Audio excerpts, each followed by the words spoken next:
Pumunta nga ito ng Astrid Hospital itong si Doc RJ upang bigyan niya ng bulaklak itong si Annalyn Santos. At nang tanungin nga yung nurses kung nasaan daw ang kanyang anak, ay sabi naman ng nurses na nasa operating daw ito at hindi nila alam kung anong oras ito makakalabas doon. At maya-maya nga ay dito naman dumating itong si Lynette. At dito naman nagtanong itong si Lynette na kung si Annalyn bang hanap nito ni RJ. At sumagot naman itong si RJ na gusto lamang daw niyang ibigay ang bulaklak na iyon upang sa kanyang despedida party. Dahil lisanin na nga ni Annalyn itong Astrid. At sinabi nga dito ni Lynette na hindi daw alam ni Lynette kung anong oras makakatapos sa trabaho itong si Annalyn. At kung gusto daw nito ni RJ, sa kanya na lamang iabot itong bulaklak at siya na nga magbibigay ng bulaklak doon kay Annalyn. At dito naman na sinabi ni RJ na oo, dahil mas may lalakarin pa daw sila ng kanyang ate Giselle. At sa di kalayuan ay nakita at naabutan naman ni Carlos na inabot ni RJ ang bulaklak dito kay Lynette. Kaya inakala ni Carlos na para kay Lynette ang bulaklak na ayon. Tila nagsiselos na naman muli itong si Carlos Benetes na kung bakit binibigyan ni RJ bulaklak itong kanyang asawa. At maya-maya nga ay dito na hinumpronta at nagtanong si Carlos kay RJ na narito daw ito sa Astrid. At ang sagot naman ni RJ na dinalhan lamang daw niya ng bulaklak ang kanyang anak dahil may pa-despedida party nga ito. At yun nga, tila nagbago ang mukha ni Carlos dahil nagkamali siya sa akala niya na para kay Lynette ang bulaklak na iyon. Yun pala ay naalala niya na may despedida party pala itong si Annalyn.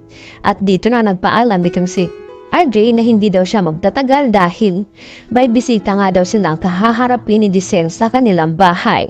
Samantala, ang kasunod naman na nakabanggaan dito ni Lynette ay itong si Irene at nagtaka ito na kung bakit narito daw ito sa Astrid. Kung anong daw ang pakay ni Irene dito. At dito na sinabi ni Irene na nagpapakonsulta daw siya sa kanyang umigayni. At sa dami-dami ng ospital ay dito pa talaga sa Astrid nagpunta ito. At muntik-muntikan pang nabasag itong pabango na binili ni Irene. At tila, inanong ni Irene kung kailan babalik ng US itong si Irene. At ang sagot nito na parang pinapaalis na nga daw siya dito ni Lynette. Subalit ang sagot ni Irene na medyo matatagalan pa daw dahil mayroon daw siyang inaasikaso pa. At dito na nagpaalam na itong si Lynette dahil may trabaho pa daw siyang gagawin.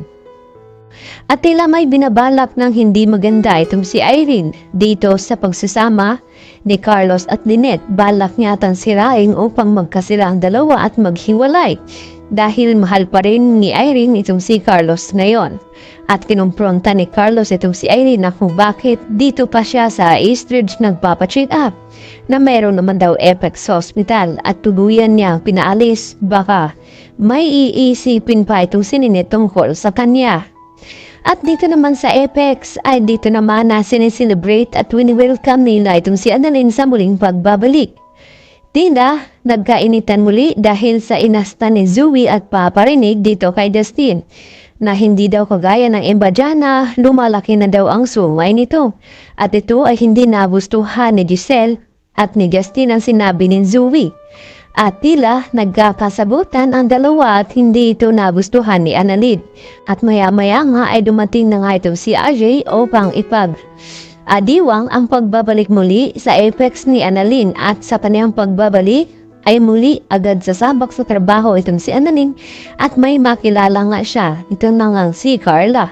At sinabi nga ni Dr. Antonio na kinabahan daw itong si Carla dahil magpapa-opera nga daw ito. Yan ang ating pakatutukan at aabangan dahil sa pagbabalik muli ni Annalyn ay may magbabago nga ba sa Apex Hospital. Yan na po aking karagdagan latest update at maraming pong salamat sa inyong pananatiling panunood.